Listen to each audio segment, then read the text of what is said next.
Hello everyone, UPSC prelim booster current affairs series में आपका स्वागत है। आज है 30 अगस्त 2023। आज हम देखेंगे कौन कौन से article PIB, the Hindu newspaper के साथ साथ अदर करंट अफेयर्स की मैगजीन और न्यूज़पेपर में इम्पॉर्टेंट रहे हैं। आज का जो हमारा पहला आर्टिकल है वो है राष्ट्रीय खेल दिवस के बारे में। इसमें आपसे ज़्यादा डिटेल में प्रश्न तो नहीं पूछा जाएगा, लेकिन यूपीएससी ने 2023 के यूपीएससी के प्रश्न पत्र में आपसे एक प्रश्न पूछा है, खास तौर पे पुरस्कार को लेकर।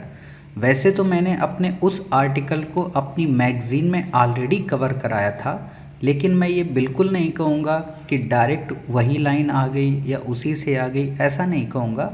हाँ, लेकिन पुरस्कार को लेकर मैंने डिटेल में कवर कराया है, चाहे अर्जुन पुरस्कार की बात हो, पद्म की बात हो, क्योंकि मुझे ये पता था कि भारत रत्न पे जब क्वेश्चन पूछा जा सकता है तो आगे चलकर किसी भी पुरस्कार पे प्रश्न पूछा जा सकता था। ठीक है, तो पुरानी बातें हैं, उनको दिखाने की ज़रूरत नहीं है। तो आज के अपने इस आर्टिकल को देखते हैं।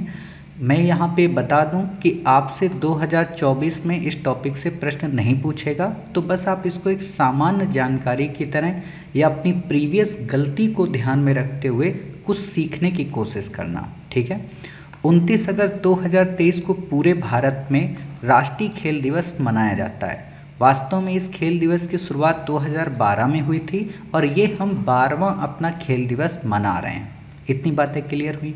अब बात आती है कि आखिरकार 29 अगस्त को ही क्यों। तो 29 अगस्त को मेजर ध्यानचंद, ठीक है, मेजर ध्यानचंद जो कि हॉकी के बहुत बड़े खिलाड़ी, जिनको हॉकी का जादूगर भी माना जाता है, उनकी याद में मनाया जाता है, क्योंकि उनका एक तरीके की जयंती मनाई जाती है। ठीक है, बाकी ये आपको कुछ भी नहीं याद रखना है, बस इनको आप देख लीजिए, इससे ज़्यादा आपको पढ़ने की ज़रूरत नहीं है। थीम क्या है? Sports are enabler to an inclusive and fit society. ये चीज़ें आप कहाँ पे यूज कर सकते हो? जब भारत सरकार जब यूपीएससी आपसे कोई ऐसे पूछती है और उस ऐसे में भारत की स्वास्थ्य चुनौतियों का जब जिक्र करती है, स्वास्थ्य को लेकर जब बात करती है, तो वहाँ पे आप एक पॉइंट खेल के रूप में भी मेंशन कर सकते हो कि आजकल के बच्चों को बचपन में ही खेल कंपलसरी कर देना चाहिए, जिससे उनकी जो शारीरिक गतिविधियाँ हैं या जो शारीरिक मांसपेशियाँ हैं उनमें थोड़ा सा एक तरीके से कह सकते हो कि जीवंतता बनी रहे। जीवंतता शब्द का मतलब होता है कि एक्टिवनेस बनी रहे। ठीक है, आजकल के बच्चे बड़े ढीले ढाले सुस्त मोटे टाइप के बन गए हैं। उसका ये भी रीज़न है कि वो खेल के जो कल्चर हैं उससे बहुत दूर हो रहे हैं, मोबाइल में बिजी हैं। ठीक है, तो ये बातें वहाँ पे आप लिंक कर सकते हो। अब बात आती कि मेजर ध्यानचंद कौन थे। ठीक है, तो इनका जन्म 29 अगस्त को हुआ था 1905 में। 1905, अब देखो यहाँ पे ऐसा ही किया करो, जब भी आपको ऐसी कोई डेट मिले ना, दिमाग में तुरंत लिंक करो। 1905 किससे रिलेटेड? बंगाल विभाजन। किससे रिलेटेड? स्वदेशी आंदोलन। किससे रिलेटेड? उसी समय का कांग्रेस अधिवेशन। ठीक है, किससे रिलेटेड? आगे चल के 2 साल बाद कांग्रेस में विभाजन। ठीक है, बंग भंग आंदोलन में कौन कौन शामिल हुआ, कौन कौन नहीं शामिल हुआ, कौन कौन सी वहाँ पे प्रथाएं, कौन कौन से कल्चर आए, ऐसे थिंक किया करो तो आपका माइंड बहुत चीज़ों को कैप्चर करना सीख जाएगा। ठीक है, किताबी कीड़ा बनने से बेहतर है कि अपनी थिंकिंग कैपेसिटी डेवलप करो। ठीक, अब बात करते हैं हॉकी का हीरो क्यों कहा जाता है। क्योंकि इन्होंने 1928, 1932 और 1936 तीनों के तीनों ओलंपिक में स्वर्ण पदक जीता था। ठीक है, खास बात ध्यान रखना, ओलंपिक जो भी मनाए जाते हैं, ठीक है, वो 4 वर्ष के गैप में मनाए जाते हैं। ठीक, ये बातें ध्यान रखना हमेशा। बाकी यहाँ पे आप पढ़ लेना कि हिटलर ने क्या कहा था क्या नहीं कहा था, ये आपसे नहीं पूछेगा। ठीक है, ये चीज़ें मैंने आपको बता दी, आप इसको पढ़ सकते हो। अब जो इन पर क्वेश्चन यूपीएससी पूछी है इस बार, वो है पुरस्कार को लेकर। ठीक है, कि मेजर ध्यानचंद खेल रत्न पुरस्कार किस चीज़ से रिलेटेड है? भारत के सर्वोच्च खेल सम्मान से। ध्यानचंद पुरस्कार किससे रिलेटेड है? खेल में आजीवन उपलब्धि के लिए। ठीक, और इन्हीं 2 लाइनों से रिलेटेड क्वेश्चन था।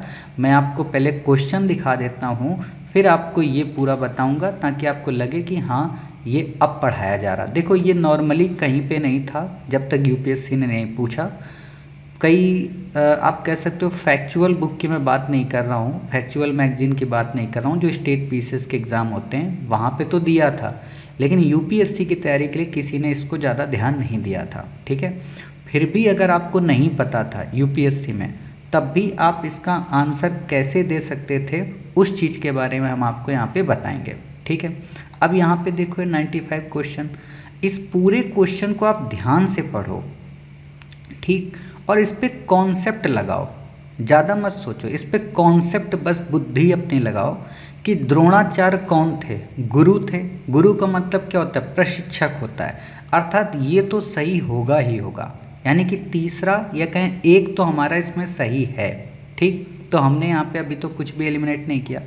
अब यहाँ पे ध्यान लगाओ, मेजर ध्यानचंद खेल रत्न पुरस्कार। ठीक, अभी हमने इसमें पढ़ा है कि 4 वर्ष की अवधि के दौरान, क्योंकि उसी समय इसका गठन किया गया था, तो 4 वर्ष की अवधि के दौरान किया गया, तो ये भी हमारा सही हो गया। क्लियर, अब ये भी हमारा सही हो गया और ये भी हमारा सही हो गया, यानी कि हमारे 2 तो सही हो गए, तो एक वाला एक कट गया। अब 2, 3, 4 में कोई भी एक हो सकता है, ठीक, लेकिन चौथा भी नहीं होगा। सॉरी, चौथा क्यों नहीं होगा, मतलब एक नहीं होगा, ये 3 के ऑप्शन अभी हमारे पास बाकी हैं। अब इसको देखो, अर्जुन पुरस्कार किसी खिलाड़ी द्वारा जीवन काल की उपलब्धियों के लिए, तो अर्जुन पुरस्कार जीवन भर के लिए तो कभी नहीं दिया जाता है। अर्जुन का मतलब क्या होता है, एक टाइम पीरियड में कोई महान बनना। ठीक है, एक टाइम पीरियड में कोई महारत हासिल करना। आपने देखा होगा आए दिन किसी न किसी खिलाड़ी को अर्जुन पुरस्कार दिया जाता है। कब, जैसे विराट कोहली को दिया गया, तो जब एक निश्चित टाइम फेज में उन्होंने किया, अर्थात कुछ समय के लिए, 3 से 4 वर्षों के लिए, ठीक, तब ये दिया जाता है। तो ये दूसरा आपका कट हो गया, दूसरा गलत हो गया, यानी कि एक गलत हो गया, तो ये चारों तो नहीं होंगे। अब हमारे पास केवल 2 ऑप्शन बचे। वैसे तो मैं अगर इस क्वेश्चन को सॉल्व करता और मुझे ये कुछ भी ना पता होता, केवल द्रोणाचार्य ही पता होता, तो भी मैं तुक्के में बी ही लगाता, केवल 2 वाला ही ऑप्शन। ये तुक्का था क्योंकि प्रीवियस ईयर में ऐसा ही ऑप्शन यूपीएससी ने गढ़ा था, तो ऑप्शन के हिसाब से मैं गढ़ देता। ठीक, लेकिन अगर नॉलेज होती तो मैं इसको एलिमिनेट करता। अब अर्जुन एलिमिनेट हो गया, और ये राष्ट्रीय खेल प्रोत्साहन पुरस्कार, इसको देखो, ये भी आपका एलिमिनेट हो जाएगा। ठीक, कैसे एलिमिनेट होगा, क्योंकि ये कह रहा है रिटायर होने के बाद। अब यहाँ पे आप देख लो आके इसको, अर्जुन कह रहा है 4 वर्ष, तो वो वहाँ पे गलत हुआ। ठीक है, और फिर यहाँ पे देखो रिटायर होने वाले की बात कर रहा है कि ये देखो राष्ट्रीय खेल प्रोत्साहन पुरस्कार। ठीक, यहाँ पे रिटायर होने की बात नहीं है, रिटायर किसमें, ध्यानचंद पुरस्कार में, सेवानिवृत्ति के बाद। समझ गए, तो इस तरीके से हमारा इसमें आंसर आ जाता बी। मैं मान के चल रहा हूँ बहुत कठिन है, अभी मैंने सॉल्व कर दिया, तो इसलिए इसको हवाबाजी बिल्कुल ही मत समझना। ठीक है, कठिन है, और वैसे भी बहुत कठिन पेपर आया था 2023 का, जो ये कह रहा बहुत सरल है, और वैसे भी इसके पहले बहुत सारे कठिन जब आपको क्वेश्चन मिल गए, तो ये सरल वाला तो ऑटोमेटिक फिर कठिन हो जाता है वहाँ पे, क्योंकि दिमाग काम करना बंद कर देता है। ठीक, तो आप इसको ऐसे ही ले लो नॉर्मल। ठीक, अब बात करते हैं अगले आर्टिकल की, भारत केन्या समझौते को लेकर। आपसे ये नहीं पूछेगा कि दोनों के मध्य क्या समझौता हुआ क्या नहीं, मैं बस आपको इसलिए इस आर्टिकल को बता रहा हूँ केन्या की लोकेशन को लेकर, मैपिंग को लेकर। ठीक है, अब ये केन्या है, देखते ही आपके मन में कई प्रश्न आ जाने चाहिए कि क्या केन्या हॉर्न ऑफ अफ्रीका का पार्ट है। इससे पहले दिमाग में आ जाना चाहिए हॉर्न ऑफ अफ्रीका क्या है, कौन कौन उसमें कंट्री शामिल हैं, इथोपिया, जिबूती, सोमालिया, इरिट्रिया, है ना, ये चीज़ें पता होनी चाहिए। अब यहाँ पे कौन सी लोकेशन है, रेड सी है, यहाँ पे इंडियन ओशियन है, दोनों के बीच में कौन सी स्ट्रेट है, ये सारी चीज़ें मैपिंग में आपको पता होनी चाहिए। तो इसलिए हम आपको पहले मैपिंग में दिखा देते हैं, ठीक है, ताकि आपका कॉन्सेप्ट क्लियर हो जाए। ये हमारा प्यारा भारत, प्यारे भारत से हम वेस्ट की ओर गए, ये हमें मिला अफ्रीका। ठीक है, अब इस अफ्रीका में हम देखेंगे तो ये हमको मिलेगी गल्फ ऑफ अडन। ठीक है, ये क्या है, गल्फ ऑफ अडन, और ये है रेड सी। ठीक, अब यहाँ पे आपको एक स्ट्रेट मिलेगी। ठीक, अगर ये दिखा देते हैं तो बहुत अच्छी बात है, ताकि मैं आपको चीज़ों को समझा सकूं। ठीक है, और नहीं दिखाते हैं तो कोई बात नहीं, हम आपको फिर और अच्छे से समझाएंगे। ठीक, बाब अल मंदेव। ठीक है, यहाँ पे कौन सी स्टेट है, बाब अल मंदेव। स्ट्रेट का मतलब होता है किनारा, या कहें सकरी सी जगह, जैसे कुलिया होती है ना, वैसे ही 2 जल के जो निकाय होते हैं उनके मध्य का एक सकरा सा गलियारा, ये शब्द ज़्यादा अच्छा रहेगा। ठीक है, तो यहाँ है बाब अल मंदेब और यहाँ पर कौन सी है, पर्सियन गल्फ और इसके बीच में, ठीक है, ओमान के बीच में, यहाँ पे आपकी पड़ती है हारमूज, ठीक है, जो कि बहुत इंपॉर्टेंट है। गल्फ ऑफ ओमान और पर्सियन गल्फ के बीच में हारमूज, और ये बंदर अब्बास पोर्ट भी काफ़ी ज़्यादा इम्पॉर्टेंट है। तो ये लोकेशन मैंने आपको पहले ही बोला था, अपना जो ऑक्सफोर्ड का मैप है वहाँ पे हाईलाइट करते रहोगे तो एक दिन आपका पूरा ऑक्सफोर्ड फुल हो जाएगा, वरना वो ऐसे ही रखे रखे बेचारा रोता रहेगा। ठीक है, अब ये लोकेशन देख लो, जिबूती की, ये सोमालिया की और ये केन्या की। तो केन्या क्या लैंडलॉक है? नहीं। युगांडा मैंने कल पढ़ाया था लैंडलॉक थी, कंपाला था यहाँ पे। ठीक है, अब यहाँ पे एक क्वेश्चन और है। क्या क्वेश्चन है? आप थोड़ा सा ऊपर जाएंगे तो इसको केन्या को लेकर एक फैक्ट आपको क्या मिलेगा, फैक्ट आपको मिलेगा ये हिंद महासागर और विक्टोरिया झील के बीच स्थित है। ठीक, अब विक्टोरिया झील कहाँ पे है तो आपको यहाँ पे मैं लोकेशन दिखाता हूँ। ठीक है, ये है हमारा केन्या और यहाँ पे आपको मिलेगी ये विक्टोरिया लेक। ठीक, शायद यही विक्टोरिया लेक है, ये लेक विक्टोरिया। अब लेक विक्टोरिया देखो 3 देशों से टच हो रही है, 3 से 4, ये भी एक क्वेश्चन बन सकता है। वैसे मैपिंग कराऊंगा तो पता चल जाएगा। युगांडा भी टच कर रहा है, ठीक है, केन्या भी टच कर रही, और ये कंट्री तंजानिया ये भी टच कर रही, रवांडा और बुरुंडी नहीं टच कर रही है। ठीक है, तो ये इतनी बातें क्लियर हो गई। लेक विक्टोरिया अफ्रीका में है, केन्या, युगांडा और तंजानिया के बीच में। बाकी आपको नहीं याद रखना है, ये सब चीज़ें बेकार हैं, आप इनको छोड़ दो। अफ्रीकी संघ पढ़ा चुका हूँ। अब अफ्रीकी संघ नाम सुना तुरंत याद आ जाना चाहिए कि आदिस अबाबा, लागोस एक्शन प्लान। ठीक है, और बताइए और क्या बताया था मैंने? आदिस अबाबा बताया था डिक्लेरेशन, लागोस एक्शन प्लान बताया था, और एक और बताया था अबूजा ट्रीटी। ठीक है, तो ये सारी चीज़ें ऐसे याद करते हैं। क्लियर? चलिए अब आगे देखते हैं। सीमा निर्धारण के लिए चीन और भूटान की बैठक। देखो इस आर्टिकल को मैं मिस करने वाला था, लेकिन मुझे लगा आप लोग न्यूज़पेपर पढ़ते होंगे तो आप में से कईयों के मन में आया होगा कि सर ये बताओ आपने आर्टिकल ही नहीं पढ़ाया, या चाइना ने जो भी अपना नया मैप जारी किया है उसको लेकर नहीं पढ़ाया। तो बेसिकली ये जो भी टॉपिक है ना, ये सब के सब मेंस के टॉपिक हैं। प्री की दृष्टि से केवल मैपिंग इम्पॉर्टेंट है, और मैपिंग में भी मुझे नहीं लगता है कि चाइना और भूटान की मैपिंग को लेकर आपसे क्वेश्चन पूछेगा, क्योंकि दुनिया भर के हर व्यक्ति इन मैपिंग को कवर करते हैं। यूपीएससी मैप उसी को कवर करती जिस पर लोग कम हाईलाइट करते हैं। ठीक है, जैसे आपसे पूछा जा सकता है बेलग्रेड के मैपिंग को, ग्रीस की मैपिंग को, है ना, रोमानिया या यूक्रेन की मैपिंग को, ऐसे क्वेश्चन पूछती है यूपीएससी जहाँ पर किसी का ध्यान ना जाए। ठीक, पड़ोसियों की नहीं पूछेगा। लेकिन फिर भी आप जब इस आर्टिकल को पढ़ेंगे तो यहाँ कई चीज़ें आपको मिलेंगी, तो वो मैं बस बता देता हूँ। एक तो मिलेगी सक्तेंग वाइल्ड लाइफ सेंचुरी, ये भूटान के साथ साथ भारत के अरुणाचल प्रदेश के हिस्से से भी थोड़ी सी लगती है। ठीक, तो ये भूटान में इसी को लेकर विवाद चल रहा है। चाइना का मानना है कि भूटान के कुछ क्षेत्र, सिक्किम के कुछ क्षेत्र और अरुणाचल प्रदेश के कुछ क्षेत्र के साथ साथ भारत के जो उत्तर रीजन है, अक्साई चीन का जो उनका पोर्शन है, उत्तराखंड और हिमाचल के बीच का जो छोटा सा रीजन है, वो सब इनका है। इनके पिताजी ने ये सब कुछ बनवा कर दिया था, है ना। लेकिन वो जानते नहीं हैं कि हमारे देश जो भारत है वो इन चीज़ों को रत्ती भर भाव नहीं देता है। ठीक है, तो वही बात है यहाँ पे। बस मैप की दृष्टि से सारी लोकेशन इंपॉर्टेंट है, बाकी ये मेंस के लिए तो प्री के लिए मैं यहाँ पे नहीं पढ़ाऊँगा आपको। यहाँ पे देख सकते हो ये चीज़ें, दक्षिण तिब्बत कहता है, क्या कहता है क्या नहीं कहता है, भारत और भूटान के मध्य क्या रिश्ते हैं, ये सब मेंस में आएगा, प्री में नहीं आएगा। तो आप इसको बस एक बार रीडिंग कर लेना, आपसे क्वेश्चन नहीं आएगा। ठीक है, ये नहीं पूछेगा कि क्या क्या एक्सपोर्ट होता है और क्या क्या इंपोर्ट होता है। एक क्वेश्चन यहाँ पर संभवतः बन सकता है कि निम्न जल विद्युत परियोजनाओं का संबंध किन देशों से है, जैसे चूखा, मंगदेचू, ये तो काफ़ी इंपॉर्टेंट है, मंगदेचू, ताला और कुरुचू। बस ये नाम ध्यान रखना। ऐसे भी पूछा जा सकता है, हाल ही में चर्चा में रहा चूखा, कुरुचू, ताला और मंगदेचू शब्द क्या हैं, तो आप बता तो सकते हो कि जल विद्युत परियोजनाएं हैं, है ना। बस एक क्वेश्चन यहाँ भी बनेगा, जैसा कि मैंने पहले आपको बताया था। किस आर्टिकल में मैंने आपको बताया था, याद है आप लोगों को? बांग्लादेश को लेकर।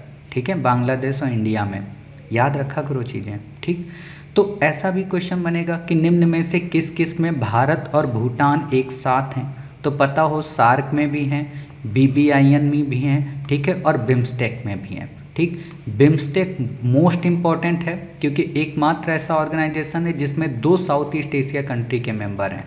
कमेंट बॉक्स में बताना कि वो 2 साउथ ईस्ट एशिया कंट्री के मेंबर कौन है। ठीक, बाकी आपको यहाँ पे नहीं याद रखना है। अगला है भारत ग्रीस संबंध। इसमें भी आपको कुछ नहीं याद रखना है, केवल मैप देखना है। तो आप देख रहे हो जैसा ये ग्रीस का लोकेशन है, ये इटली है, ये बीच में पूरा भूमध्य सागर है। अभी मैं दिखा दूंगा, ये टर्की है, अर्थात ग्रीस से सीमा कौन कौन बनाता है? Turkey, Bulgaria, North Macedonia, Albania. Macedonia का नाम आपने सुना होगा जब सिकंदर के बारे में पढ़ते हो, ठीक है, मैसेडोनिया का ही वो राजा था। तो वही बेसिक चीज़ें यहाँ पे बताई गई हैं कि ग्रीस के राष्ट्रपति ने भारत के प्रधानमंत्री को कौन सा अवार्ड दिया, प्रधानमंत्री वहाँ के शहर एथेंस के किस गुमनाम सैनिक मकबरे पे गए, है ना, कौन कौन से सीमा बनाते हैं। तो ये इंपॉर्टेंट लाइन याद रख लेना, बाकी आप यहाँ पे स्किप कर देना, क्योंकि जब आप हमसे ancient India art and culture पढ़ेंगे तो वहाँ पे मैं इन सारी चीज़ों को लिंक कर दूंगा कि मौर्य राजाओं में कौन से ग्रीस राजा ने किस किस दूत को भेजा था, सिकंदर क्यों आया था, क्या युद्ध हुआ था, गांधार कला क्या है, चाणक्य के अर्थशास्त्र में मेगस्थनीज का नाम मिलता है, मेगस्थनीज की पुस्तक का क्या नाम है, ये सब कुछ बताऊंगा। यहाँ नहीं बताऊंगा, पता है लेकिन बताऊंगा नहीं, क्या फ़ायदा इंडिका बता दूं, जो नए बच्चे उनको थोड़ा ना पता हो पाएगा, ठीक है। और वैसे भी जिनको पता होगा तो वो लिंक अप कर लेंगे, समझ गए। तो आप इसको स्किप कर सकते हो। वही पुरानी बातें कि ग्रीस में क्या क्या जाता है, क्या क्या आता है, ठीक है, ये सब चीज़ें आपसे नहीं पूछेगा। बस मुझे लोकेशन बतानी थी, वो मैंने बता दी। अब यहाँ पे एक नाम आता है, ठीक है, इंडोलॉजिस्ट। इंडोलॉजिस्ट का मतलब होता है भारतीय ज्ञान विद्या को सीखना, ठीक है। मतलब पहले वो यूरोपीय व्यक्ति थे जिन्होंने भारतीय धर्मशास्त्रों का अध्ययन किया, उसको नाम देते हैं इंडोलॉजिस्ट। इंडो का मतलब इंडिया, लॉजिस्ट का मतलब सीखने वाला, ठीक है, विद्वता जिसको बोलते हैं। मैं आपको ग्रीस की लोकेशन दिखा दूं तो ये अफ्रीका था। अफ्रीका के जस्ट ऊपर जाएंगे, रेड सी के ऊपर, यहाँ पे स्वेज कैनाल मिलती है। कैनाल का मतलब एक नहर जो भूमध्य सागर को लाल सागर से जोड़ती है, ठीक है। अब यहाँ पे ये है मेडिटेरियन सी। अब इस मेडिटेरियन में ये है ग्रीस, ठीक है, और ये है आपका टर्की, ऊपर है बुल्गारिया, फिर रोमानिया, फिर सर्बिया, फिर यूक्रेन, ठीक है। अभी सर्बिया का जिक्र भी आपको आगे मिलेगा, ठीक है, आगे आप सर्बिया के बारे में भी पढ़ेंगे, ठीक। सर्बिया की राजधानी क्या है? बेलग्रेड। तो ये रोमानिया वगैरह हैं। तो यहाँ पे ये आपको बस मैप देखना है और कुछ नहीं देखना है। ये इटली है, यहाँ पे भी छोटे छोटे सी हैं, एजियन सागर वगैरह आप जैसे नाम सुनते हो। यहाँ ग्रीस में भी इसके साथ लिंक करने वाली कई संधियाँ हैं, वो मैं यहाँ नहीं पढ़ाऊँगा, ठीक है। ये देखो एजियन सी दिख रहा है आपको ग्रीस के पास में, ठीक। यहाँ पे भी एक इटली के पास में आपको यहाँ सागर मिलेगा, एड्रियाटिक सी। तो ये सब मैं कवर कराऊँगा, अभी बस आप स्किप कर दो, बस इतना इतना देख लो, ये ग्रीस की लोकेशन है, ठीक है। चाह करो तो आप इसका स्क्रीनशॉट भी ले लिया करो, आपके काम आएगा आगे, ठीक। चलिए अब आगे देखते हैं। आगे भारत चीन सीमा विवाद। यहाँ बस कुछ चीज़ें देख लो। जब भी आपसे कोई पूछे ना भारत और चाइना के बीच विवाद कितने पार्ट्स में, तो 3 पार्ट में, एक ये रीजन, एक ये रीजन और एक ये रीजन, बस बाकी कोई पार्ट नहीं है। यानी कि वेस्टर्न, सेंट्रल और ईस्टर्न रीजन, 3 पार्ट में विवाद है। LAC क्या है? लाइन ऑफ एक्चुअल कंट्रोल, ठीक है। ये कब गठित की गई? ये गठित की गई जब इन लोगों ने 1962 में इंडिया पे अटैक किया था धोखा देकर, ठीक है।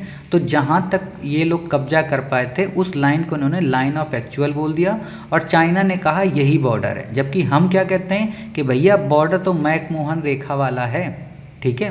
रेड क्लिफ कहाँ पे? पाकिस्तान के साथ। मैकमोहन कहाँ पे है? चाइना के साथ। ये ध्यान रखना, दोनों लाइनों में डिफरेंस, ठीक। बाकी आपको यहाँ पे नहीं याद रखना है, बस कुछ लोकेशंस हैं, वो लोकेशंस देख लीजिए, क्योंकि यूपीएससी ने ऑलरेडी आपसे एक बार क्वेश्चन पूछा है, ठीक है। तो वहाँ मैं लोकेशन दिखा दूँ, जैसे ये लेह है, लद्दाख है, अक्साई चीन है, सियाचिन ग्लेशियर है, ठीक है। यहीं पे NJ49 करके कुछ एक पॉइंट है ना, जहाँ पे सारी चीज़ें मिलती हैं। ये गलवान वैली है, ये गिलगिट बाल्टिस्तान है, ये LOC है। ये सब मैं मेन से पढ़ाऊँगा जब आप IR पढ़ते हैं, या एक तरीके से हम कह दें कि जब पोस्ट इंडिपेंडेंट आप पढ़ेंगे तो वहाँ मैं पढ़ाऊँगा, ठीक। यहाँ बस मैप देख लो, बाकी कुछ देखने की ज़रूरत नहीं है, क्योंकि यूपीएससी ने इसी पे क्वेश्चन आपसे पूछा है। मैं आपको दिखा देता हूँ कि क्वेश्चन यूपीएससी ने आपसे कैसा पूछा है। लगता है कि मैंने इसमें हटा ही दिया। अक्साई चीन को लेकर क्वेश्चन आया था ना कि उत्तर में है कि दक्षिण में। खैर छोड़ो, चलो आप देख लेना उस क्वेश्चन को, मैंने आज लगाया ही नहीं इसमें। ठीक, ये मैकमोहन लाइन, ये बस आप ऐसे देख लो, है ना। चाइना, अभी मैप यही तो गलत उसने जारी किया कि उसके ये भी सारे गांव हैं उसी के, ठीक है। तो यही विवादित चीज़ें हैं, ये हम पढ़ाएंगे जब आप वैसा डिटेल में पढ़ेंगे। बाकी आप पढ़ लेना, ये किसी काम का नहीं है, ये सब मेंस का है, प्री का नहीं है कुछ भी। गलवान घाटी कहाँ पे है ना। और डोकलाम विवाद भूटान से रिलेटेड है। गलवान घाटी आपके पास कहाँ पे है बताइए, लद्दाख के रीजन में, ठीक है। तो बस यही चीज़ें हैं, इससे ज़्यादा आप स्किप कर दो। शिमला समझौता ये सब बस पढ़ लो, पहले मैं नहीं देना चाहता था लेकिन मैं उस वक्त डाल दूँ ताकि आप पढ़ लें।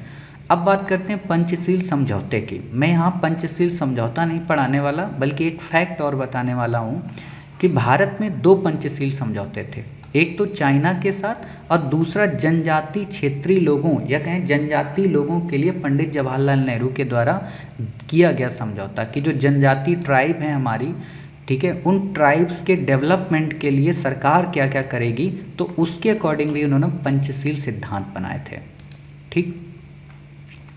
बाकी आप ये हटा दो, देप्सांग घाटी ये सब लद्दाख रीजन की बात है। क्लियर, इतनी बातें। चलिए अब बात करते हैं उष्णकटिबंधीय चक्रवात और प्रशांत दशकी दोलन के बारे में। देखो ये काफ़ी बड़ा टॉपिक है, काफ़ी चीज़ें इसमें बेसिक से आपको समझनी पड़ेंगी, तभी ये टॉपिक आपका क्लियर होगा।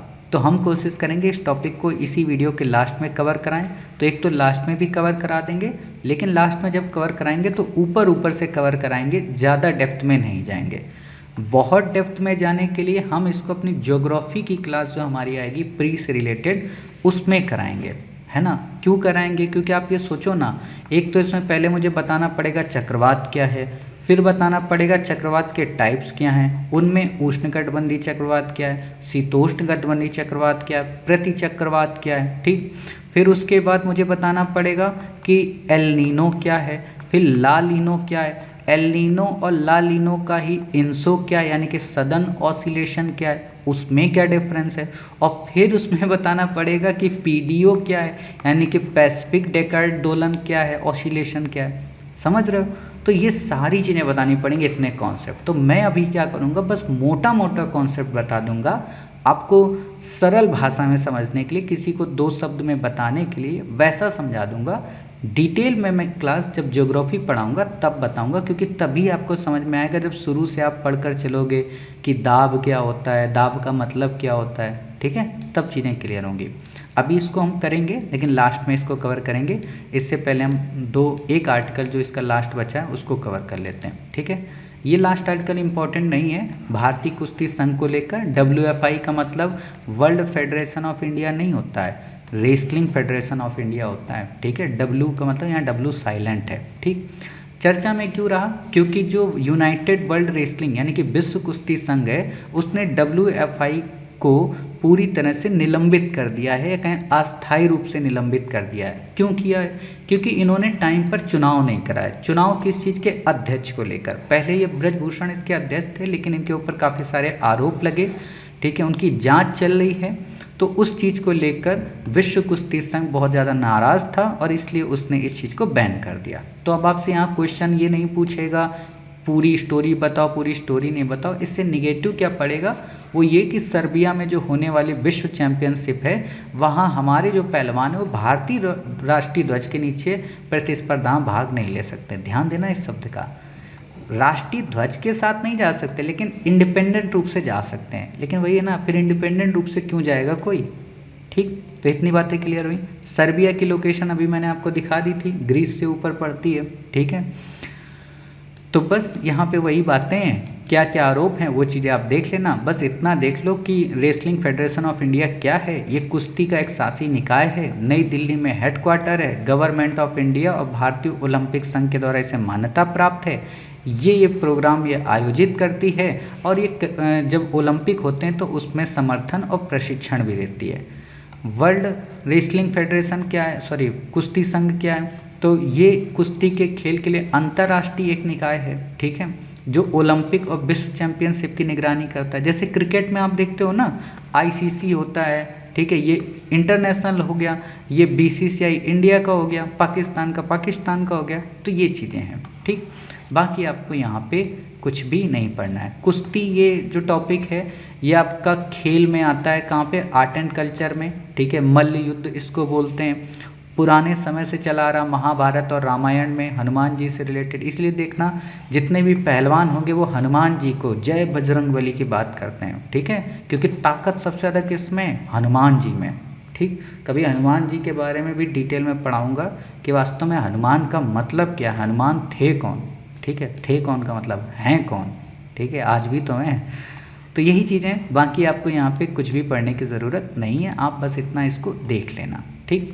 और भी संस्थाओं ने भारत के साथ, जो भारत की रीजनल संस्थाएं, उनके साथ कई बार ऐसे आरोप लगाए हैं या निलंबन किया है, चाहे फीफा ने किया हो, ठीक है, या अंतर्राष्ट्रीय ओलंपिक समिति ने किया हो, ठीक है, या 2020 में जब सरकार ने राष्ट्रीय खेल विकास संहिता का अनुपालन नहीं किया था तब भी राष्ट्रीय महासंघों की मान्यता रद्द हुई थी।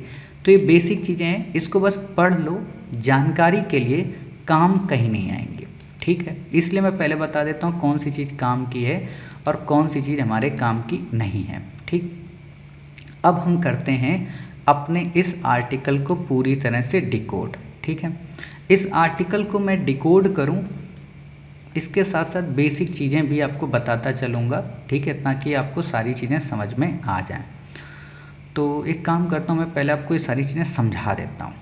तो देखो, पहले हम इस टॉपिक को पूरा समझते हैं बेसिक से, ठीक है।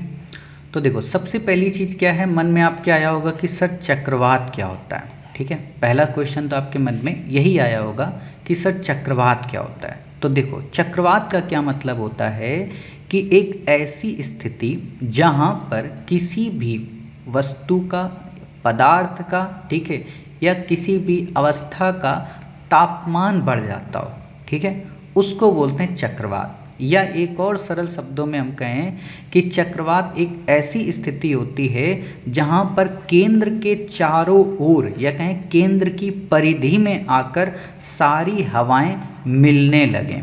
ध्यान देना, सारी हवाएं आकर मिलने लगे। ये हवाएं ठंडी भी हो सकती, गर्म भी हो सकती हैं, ठीक है। अभी मैं बता रहा हूँ बस कि सारी हवाएं आकर मिलने लगें। अब एक बात बताओ, इमेजिन करो, कोई भी हवा किसी के पास आकर क्यों मिलेगी? तभी मिलेगी जब वहाँ पे कोई अट्रैक्शन होगा। अट्रैक्शन कब होता है? जब कोई चीज़ हॉट हो और कोई चीज़ कोल्ड हो, ठीक है। जब कोई चीज़ हॉट हो और कोई चीज़ कोल्ड हो, अर्थात कोई चीज़ गर्म हो और कोई चीज़ ठंडी हो, तभी तो ठंडी वाली गर्म के पास जाएगी। समझना, मैं बिल्कुल सरल शब्दों में समझाने की कोशिश कर रहा हूँ। अर्थात चक्रवात वो स्थिति होती है जहाँ पर जल की धाराएं ठंडे से गर्म की ओर चलने लगती हैं, ठीक। ये गर्म कहाँ पे होता है? केंद्र में होता है। केंद्र का मतलब आँख, ठीक। अब एक बात बताओ, जब कोई चीज़ गर्म होगी तो वो क्या होगी? ऊपर उठेगी। जब कोई चीज़ ऊपर उठेगी तो क्या होगी? एक निश्चित समय के बाद वहाँ पे ऊपर धीरे धीरे करके ठंडक होने लगेगी, स्टोर होने लगेगा। स्टोर क्यों होगा?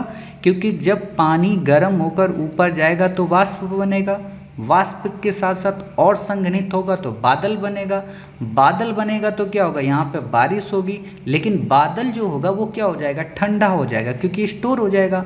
तो ठंडे के कारण कुछ ठंडी हवाएं यहाँ से आगे की ओर बढ़ जाएंगी। आगे क्यों बढ़ेंगी? क्योंकि उनको और कई हवाएं प्रेशराइज कर रही होंगी, जाने को धक्का दे रही होंगी, ठीक। तो जो बची कुची हैं वो आगे चली जाएंगी, और जो वहाँ पर पहले से स्टोर हैं वो सब की सब नीचे बारिश कर देंगे।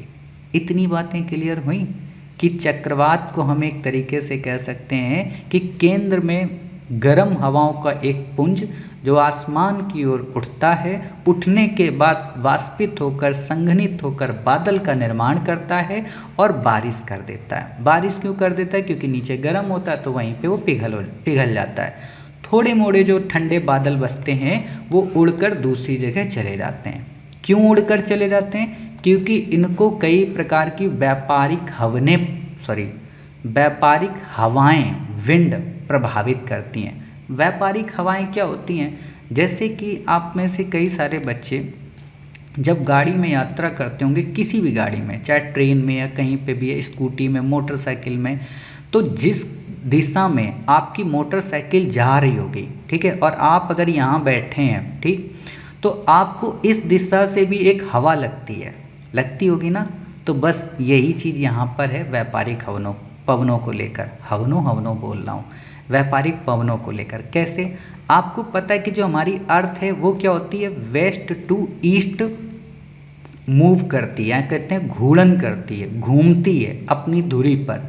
तो जब वेस्ट टू ईस्ट घूमती है तो उधर ईस्ट टू वेस्ट भी कोई हवा लगती होगी, उसी वेस्ट ईस्ट टू वेस्ट को व्यापारिक पवन बोलते हैं। सरल शब्दों में बता रहा हूँ, है ना। ज्योग्राफी के चक्कर में पढ़ोगे तो फिर बड़ा डेप्थ में चले जाओगे कि उत्तरी गोलार्ध में उत्तर पूर्व की दिशा, दक्षिणी गोलार्ध में दक्षिण पश्चिम की दिशा, है ना, इसमें तो पागल हो जाओगे। तो अभी मैं बस समझा रहा हूँ, समझने के लिए समझ लो, ठीक। ये बातें इतनी क्लियर हो गई।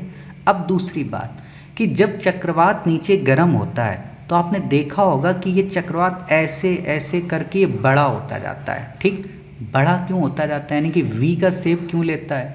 वी का शेप इसलिए लेता है क्योंकि इस पर कोरियोलिस बल, है ना, जिसको बोलते हैं कोरियोलिस बल, ठीक है, उसके प्रभाव के कारण। कोरियोलिस बल क्या होता है, ये पृथ्वी के ध्रुवों पर लगता है, ठीक है, और जब ये भूमध्य रेखा के पास आ जाता है तो बिल्कुल कमज़ोर होकर शून्य हो जाता है। इसीलिए देखना कि भूमध्य रेखा पर कई बार चक्रवात नहीं होते, बिल्कुल शून्य की स्थिति होती है, लेकिन भूमध्य रेखा से ऊपर और नीचे थोड़ी थोड़ी डिग्री पे 5 से 10 डिग्री के बीच में चक्रवात आपको देखने को मिल जाते हैं, ठीक है।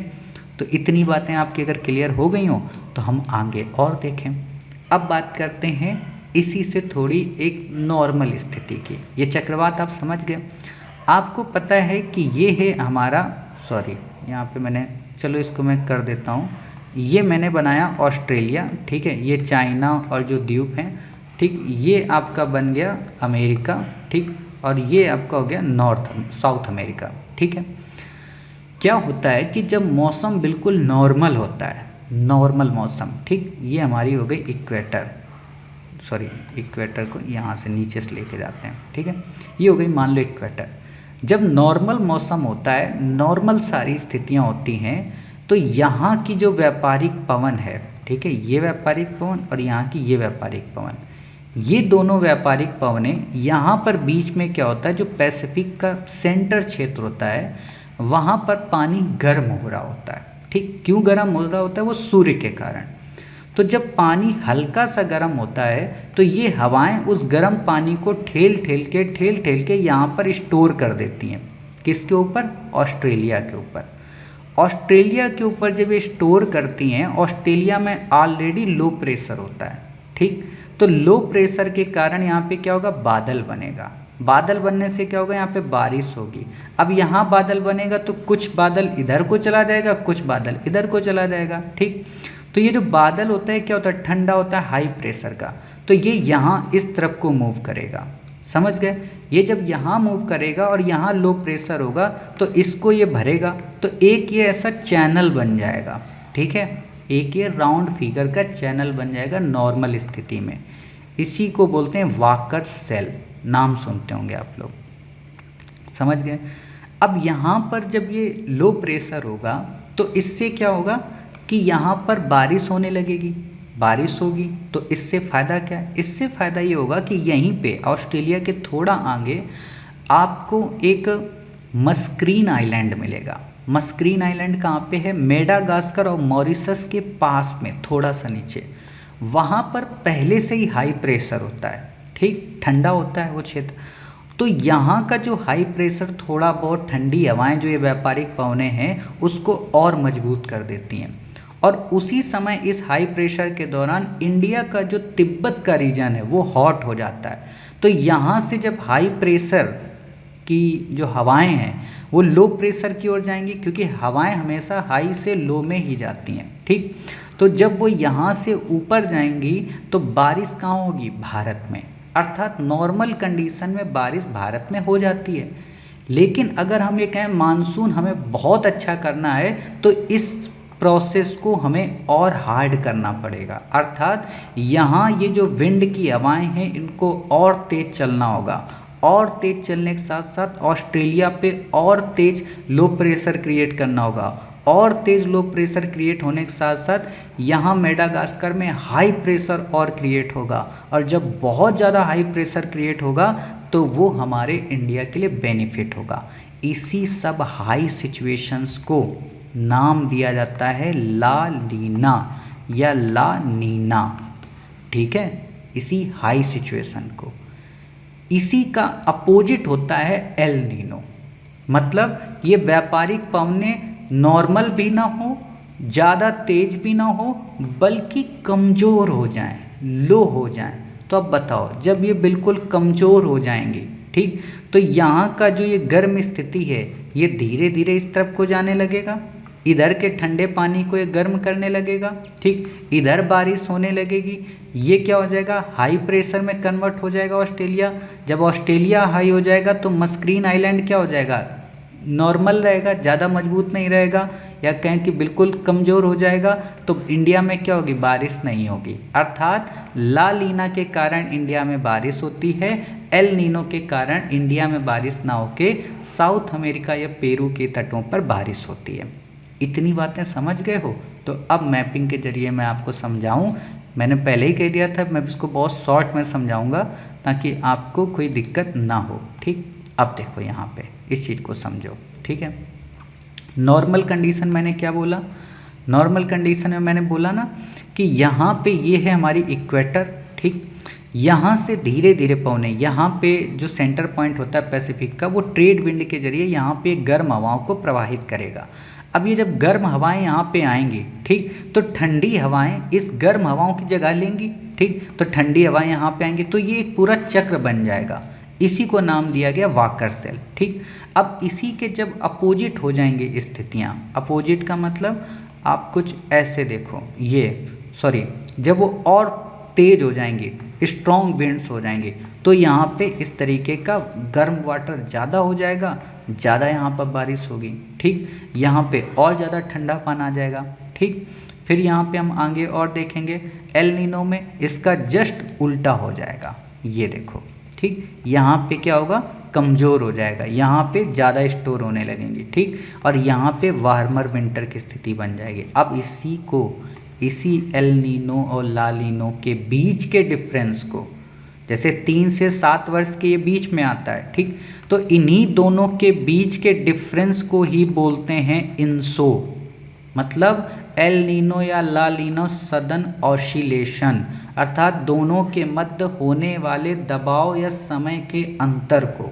बस सरल शब्दों में बताया, ये ज्योग्राफी के शब्दों में मैंने नहीं बताया, ठीक। तो सीधी सी बात आप समझ गए कि कभी यहाँ गर्म होगा, कभी यहाँ ठंडा होगा। गर्म यहाँ कब होगा, साउथ अमेरिका में या नॉर्थ अमेरिका में, जब एल नीनो होगा, तो इसीलिए वर्ड यूज किया जाएगा इनसो, ठीक है। अगर यहाँ के लिए वर्ड, ठंडे के लिए वर्ड यूज किया जाता तो वहाँ पे हम वर्ड करते क्या, लेंसो, LNSO, ठीक है। अब ये इतनी बातें के लिए LNSO करते ही नहीं, क्यों, क्योंकि ये तो साउथ की बात कर रहे हैं ना, यहाँ पे तो नॉर्थ ही रहता, ठीक है। तो इनसो का मतलब समझ गए कि इनसो किसको बोलते हैं, कि इस साउथ के रीजन में, इस दक्षिणी गोलार्ध के रीजन में एल नीनो की घटना और ला नीनो की घटना के बीच के होने वाले अंतर को हम इनसो बोलते हैं। आप कहोगे सर ये क्यों समझाया, ये समझाया इसीलिए ताकि आपका ये जो टॉपिक है ये क्लियर हो जाए। अब देखो, आप इस टॉपिक को पढ़ोगे तो अब आपको सब समझ में आ जाएगा। ये आँख है, आँख क्या होती है, गर्म होती है। मैंने क्या बताया, ऊपर क्यों इतना बड़ा बड़ा बन रहा है, नीचे छोटा क्यों हो रहा है, वी का शेप, क्योंकि कोरियोलिसिस बल का प्रभाव पड़ता है, ठीक है। मैंने क्या बताया, यहाँ लो प्रेशर होता है, ठीक है, और यहाँ से ये हाई प्रेशर की पवनें आएंगी, ठीक, और ये आउटफ्लो होगा, जो बचा कुचा बचेगा वो निकल जाएगा। ये जो इधर को जाएगा, ये कहाँ जाएगा, मस्करीन आइलैंड। कुछ बच्चे कह रहे होंगे सर मस्करीन आइलैंड कहाँ है, तो देखो ये है हमारा प्यारा भारत, ठीक है। मैं फिर से कह दे रहा हूँ, इस क्लास को मैं ज्योग्राफी में पढ़ाऊँगा क्योंकि मैंने बहुत कुछ आपके ऊपर से गुजार दिया दबाव को लेकर, ठीक है। अब यहाँ पे ये देखो, यहाँ जाओगे ना, ये है आपका मेडागास्कर, ठीक, इसको हमने यहाँ पे जूम किया, मेडागास्कर। ये है आपका पोर्ट लुइस, ठीक, यहाँ पे ये रियूनियन आइलैंड है, यहीं पे आपको मिलेगा मस्क्रीन आइलैंड। देखो मंकारा वगैरह दिखा रहा है, यहीं पे आपको मस्क्रीन आइलैंड मिलेगा, ज़्यादा जूम करना पड़ेगा, ठीक है। तो आप बस इतना समझ लो, ये मॉरिशस के पास में, मेडागास्कर के पास में यहाँ मस्क्रीन आइलैंड मिलेगा, ठीक है। वो ठंडा होता है और उसी कारण भारत में जो मानसून आता है वो दो धाराओं में बट के बंगाल की खाड़ी और अरब सागर से होते हुए आता है। अब यहाँ मानसून समझाना पड़ेगा, तो मैं मानसून की क्लास में समझाऊंगा, ठीक है। तो ऐसे समझ गया, ये चली जाती है इधर को, जो कि बनाती वाकर सेल, ठीक। अब इन लाइंस को एक एक बार पढ़ते हैं और चीज़ों को अपना कॉन्सेप्ट क्लियर करते हैं। भूमध्य रेखा के निकट उत्पन्न होने वाले उष्णकटिबंधीय चक्रवात विनाशकारी होते हैं। देखो उष्णकटिबंधीय चक्रवात उनको कहते हैं जो भूमध्य रेखा के पास होते हैं। ये हमारी पृथ्वी होती है, बीच में ये हमारी भूमध्य रेखा, ये कर्क रेखा और ये मकर रेखा। कर्क रेखा और मकर रेखा के बीच के क्षेत्र को बोलते हैं उष्णकटिबंधीय क्षेत्र, ठीक है। 23.5 डिग्री नॉर्थ, 23.5 डिग्री साउथ। इतनी बातें क्लियर हो गई, बस यही जानना था। बात करते हैं कि उष्णकटिबंधीय चक्रवात विनाशकारी होते हुए हाल के दशकों में असामान्य रूप से कम हुए हैं। चर्चा में क्यों है? नेचर कम्युनिकेशन जर्नल नाम की एक पत्रिका ने बताया कि प्रशांत दशकी दोलन पीडीओ नाम से समझना, यानी कि 10 वर्षों में ऐसी जब घटना हो, ठीक है। दोलन का मतलब हलचल, ठीक। पैसिफिक डिकेडल ओसिलेशन का संयोजन आने वाले वर्षों में ऐसे चक्रवातों की बारंबारता को और अधिक बढ़ा सकता है। इसका क्या मतलब हुआ? तो देखो इसका मतलब जो है वो ये है, अभी मैंने आपको साउथ वाला पोर्शन बताया था। साउथ में क्या बताया था कि जब एल नीनो होता है तो साउथ का रीजन, साउथ अमेरिका और नॉर्थ अमेरिका का रीजन गर्म हो जाता है, ठीक। अब ईमानदारी से बताओ, जब ये रीजन गर्म होगा, ठीक, तो यहाँ पर सबसे ज़्यादा बारिश होगी, बादल बनेंगे, चक्रवात आएंगे, ठीक। ये रीजन ठंडा होगा तो यहाँ चक्रवात और बारिश नहीं होगी। ये 2 पॉइंट बस ध्यान रखना, पूरा का पूरा कॉन्सेप्ट समझ जाओगे, वरना कुछ नहीं समझ पाओगे, ठीक। अब यहाँ पे फिर से वापस देखो, उष्णकटिबंधीय चक्रवात या निम्न अक्षांश चक्रवात 5 डिग्री नॉर्थ से 11 डिग्री नॉर्थ के बीच उत्पन्न होते हैं, ठीक। ये चक्रवात उच्च अक्षांशों की तुलना में आकार में बहुत छोटे हैं लेकिन अधिक तीव्र होते हैं। उच्च अक्षांश का मतलब हाई लेवल के अक्षांश, ये आपका 0 डिग्री होता है, ऊपर आप धीरे धीरे जाते आते हो तो 90 डिग्री के समथिंग आप पहुंच जाते हो, ठीक। तो उसी को उच्च अक्षांश बोलते हैं, इसको निम्न अक्षांश बोलते हैं। भूमध्य रेखा कम अक्षांश यानी कि निम्न अक्षांश के पास बनने वाले चक्रवात आमतौर पर दुर्लभ होते हैं। क्यों यहाँ नहीं बनते? क्योंकि यहाँ कोरिसिस जो बल होता है वो 0 होता है। लेकिन जब पानी गर्म होता है तो अधिक नमी प्राप्त करते हैं और तीव्रता में वृद्धि करते हैं। लेकिन जब पानी गर्म होगा तो थोड़ा ऊपर उठ जाएंगे तो वहाँ पर ये चक्रवात बना देंगे, ठीक। ये लाइनें मैं क्लियर करा रहा हूँ। अब बात करते हैं कि अधिकांश चक्रवात पश्चिमी प्रशांत महासागर में उत्पन्न होते हैं। पश्चिमी में क्यों उत्पन्न होते हैं? क्योंकि वहाँ पे ही तो नॉर्मल स्थिति ज़्यादा बनती है ना। पश्चिमी प्रशांत महासागर का मतलब समझे? पश्चिमी प्रशांत महासागर का मतलब ये हुआ ये वाला रीजन, ये वेस्ट पैसिफिक, ये ईस्ट पैसिफिक, तो यहाँ पे ही तो चीज़ें नॉर्मल होंगी, ठीक है। तभी तो यहाँ आप देखोगे बंगाल की खाड़ी में या अरब सागर में चक्रवात आते रहते हैं, समझ गए। भारत के पड़ोस में ये भारत के पड़ोस में इस तरह का, अच्छा मतलब ओखी चक्रवात पाकिस्तान वगैरह में, ठीक है। तो ये चीज़ें हैं, श्रीलंका, NIO, ये कुछ मत पढ़िए, इसको आप छोड़ दीजिए।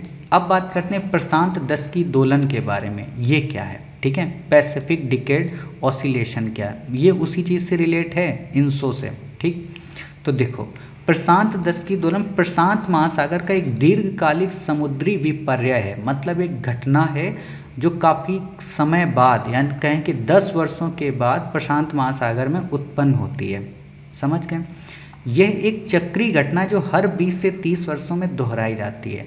10 वर्ष बाद तो आती है लेकिन हर 20 से 30 वर्ष बाद आती है और इंसों की तरह इसमें ठंडा और गर्म चरण होता है। अब समझ रहे हो इंसों का मतलब, ठीक है। यहाँ इसने क्या किया है, इंसो को 2 शब्दों में जोड़ा है। कैसे? इंसो को इसने ला नीनो के रूप में भी जोड़ दिया है और एल नीनो के रूप में भी जोड़ दिया है। क्यों? क्योंकि मैंने आपको क्या बताया था, इंसो क्या होता है, ला नीनो और एल नीनो के मध्य के दोलन का डिफरेंस, ठीक है, उसको बोलते हैं इंसो। तो इंसो की तरह ठंडे और गर्म चरण को ये शो करता है। गर्म का मतलब कि जब कभी मान लो आपके पेरू के पास में या साउथ अमेरिका में गर्म हुआ तो उसको गर्म बोल दिए, ऑस्ट्रेलिया में गर्म हुआ तो ऑस्ट्रेलिया को गर्म बोल दिए, पेरू में ठंडा, पेरू में ठंडा। तो कहने मतलब एक जगह गर्म होगा दूसरी जगह ठंडा होगा, ये तो कन्फर्म है। तो उसी चीज़ को ये शो करता है। अब यहाँ पे इस लाइन को समझना, सकारात्मक, सकारात्मक का मतलब गर्म, ठीक है। पीडीओ ठंडा पश्चिमी प्रशांत महासागर और गर्म पूर्वी भाग, ठीक है। सकारात्मक पीडीओ किसको बोलते हैं? ठंडा पश्चिमी प्रशांत महासागर। अर्थात ये जो पिक्चर आपको मैंने दिखाई, ये है ठंडा पश्चिमी और ये है गर्म, इसको बोलते हैं पॉजिटिव। अर्थात प्रशांत 10 की दोलन के लिए ये अवस्था जरूरी होती है, ठीक। फिर क्या है? नकारात्मक के लिए पीडीओ की घटना कब नहीं होगी? तो पीडीओ तब नहीं होगा जब इसका अपोजिट हो जाएगा, यानी कि पश्चिमी प्रशांत महासागर क्या हो जाएगा? गर्म हो जाएगा और पूर्वी ठंडा हो जाएगा। तो एक बात बताओ, जब पूर्वी ठंडा होगा तो वहाँ तो बारिश तो होगी नहीं, कोई तूफान भी नहीं आएगा। क्लियर इतनी बातें? बस अब यही चीज़ें पढ़ लो। पीडीओ का क्या प्रभाव पड़ेगा? बारिश, तूफान, ये सारी चीज़ें आएंगी। एक गर्म मतलब सकारात्मक, पीडीओ का तात्पर्य कम भूमध्य रेखीय चक्रवातों से, ठीक है। तो ये इतनी बातें क्लियर हो गई। यहाँ पे ये गर्म का मतलब, सकारात्मक का क्या मतलब होगा कि कम भूमध्य रेखीय चक्रवात, ठीक है। क्यों कम भूमध्य रेखीय चक्रवात होंगे? क्योंकि वहाँ पे तो चक्रवात बन ही नहीं रहा। पश्चिम में तो क्या है? ठंडा है। वेस्ट में यहाँ पे गर्म है, तो चक्रवात बनेगा ही नहीं। समझ गए इतनी बातें? बस यही चीज़ें हैं। इंसो और पीडीओ, सकारात्मक पीडीओ वाला इंसो आमतौर पर अच्छा नहीं होता, ठीक है। सकारात्मक पीडीओ कौन सा? ठंडा होगा वहाँ और गर्म होगा यहाँ पे, ठीक। हालांकि नकारात्मक पीडीओ वाला इंसो से भारत में अधिक बारिश होती है। अब इसको लिंक कर पा रहे हो ना? नकारात्मक पीडीओ का मतलब क्या हुआ? नकारात्मक का मतलब हुआ यहाँ पे गर्म, कहाँ पे? इधर यूरोप के, सॉरी यूरोप कह रहा हूँ, एशिया के साइड, यानी कि ऑस्ट्रेलिया के साइड गर्म और यहाँ पे ठंडा, इसको बोलते हैं नकारात्मक। तो इससे क्या होगा? भारत में अधिक बारिश। फिर से वही लिंक करो, ये गर्म मतलब ऑस्ट्रेलिया गर्म, ऑस्ट्रेलिया गर्म मतलब मस्करीन आइलैंड ठंडा, मस्करीन आइलैंड ठंडा मतलब तिब्बत हमारा गर्म, अर्थात भारत की ओर खिंची हुई हवाएं, पवनें चली जाएंगी, बारिश करेंगी। समझ गए? यदि इंसो और पीडीओ दोनों एक ही चरण में, तो ऐसा माना जाता है अल नीनो ला नीनो का प्रभाव बढ़ सकता है। तो इतनी बातें मुझे लगता है आपको क्लियर हो गई होंगी। ना क्लियर हुई हो छोड़ दो, ठीक है। मैं जब इंसो और पीडीओ वहाँ पढ़ाऊँगा तो पढ़ा दूँगा, क्लियर कर दूँगा बहुत अच्छे से। जहाँ तक मुझे पता है आपको ये क्लियर हो गई होंगी। एक दो बार वीडियो को स्किप करोगे, चीज़ें पता, सॉरी स्किप करोगे, रिमाइंड करोगे तो चीज़ें आपको समझ में आ जाएंगी। इतना तो आप समझ गए ना कि चक्रवात का मतलब होता है गर्म। जब कोई वस्तु गर्म होती तो हवा में उठती है। हवा में उठने का मतलब नीचे लो प्रेशर क्रिएट होता है और ये हवा में ऊपर उठकर बादलों का निर्माण करती है, वाष्पित होती है, संघनन होता है। संघनन के कारण जब बादलों का निर्माण होता है तो बादल में भार हो जाता है। भार के कारण वो बादल नीचे पिघलने लगते हैं और जो कुछ बच जाती हैं हवाएं, ठंडी हवाएं, वो चली जाती हैं आगे की ओर। कहाँ पे आगे क्यों जाती हैं इस तरफ को? क्योंकि यहाँ पर लो प्रेशर क्रिएट हो चुका होता है, क्योंकि यहाँ से गर्म हवाएं जा चुकी होती हैं। तो इन गर्म हवाओं का स्थान लेने के लिए ठंडी हवाएं आती हैं। तो ये प्रोसेस तब तक चलता रहता है जब तक कि पूरी तरह से स्थिति नॉर्मल ना हो जाए, और ये चलता ही रहता है, ठीक। और ये यहाँ से जब यहाँ मस्करीन आइलैंड में गया तो वहाँ वो ठंडा हो गया। लेकिन जब व्यापारिक हवाएं ज़्यादा तीव्र हो जाती हैं तो ये स्थिति और तेज हो जाती है, तो यहाँ पे और ठंडापन आ जाता है, ठीक। लेकिन जब यहाँ पे व्यापारिक जो हवाएं वो बिल्कुल कमज़ोर हो जाती हैं तो इसका सब रिवर्स हो जाता है। रिवर्स का मतलब यहाँ ठंडा यहाँ गर्म, अर्थात पेरू के पास में फिर बहुत ज़्यादा बारिश होती है। इसीलिए जब एल नीनो की घटना होती है तो पेरू में बारिश ज़्यादा होती है और ऑस्ट्रेलिया में बारिश कम होती है और भारत में बारिश कम होती है। लेकिन ला नीनो की जब घटना होती है तो पेरू के पास सूखा होता है या कहीं ठंडी हवाएं होती हैं और ऑस्ट्रेलिया के पास गर्म हवाएं होती हैं, पानी बरसता है, बारिश होती है और साथ ही इंडिया में मानसून तगड़ा होता है, ठीक है। अब बस, अब इससे ज़्यादा मत समझो, ठीक है। पीडीओ और इसका मैंने इंसो का आपको बता दिया, ठीक है। पीडीओ को आप बस एल नीनो से लिंक कर लो, चीज़ें क्लियर हो जाएंगी, ठीक। तो उम्मीद है आज के आर्टिकल आपको कुछ समझ में आए होंगे। सब तो मैं नहीं कह सकता हूँ, खासतौर पे ये वाला तो नहीं आया होगा, ठीक है। लेकिन निश्चिंत रहें, ज्योग्राफी में पढ़ाऊँगा दावे के साथ, बहुत अच्छा लगेगा, ठीक है। तो उम्मीद है आपको क्लास अच्छी लगी होगी। मिलते हैं अपनी नेक्स्ट क्लास में, यानी कि 31 अगस्त के साथ। तब तक अपना ख्याल रखिए, स्वस्थ रहिए। जय हिंद, जय भारत, वंदे मातरम, भारत माता की जय।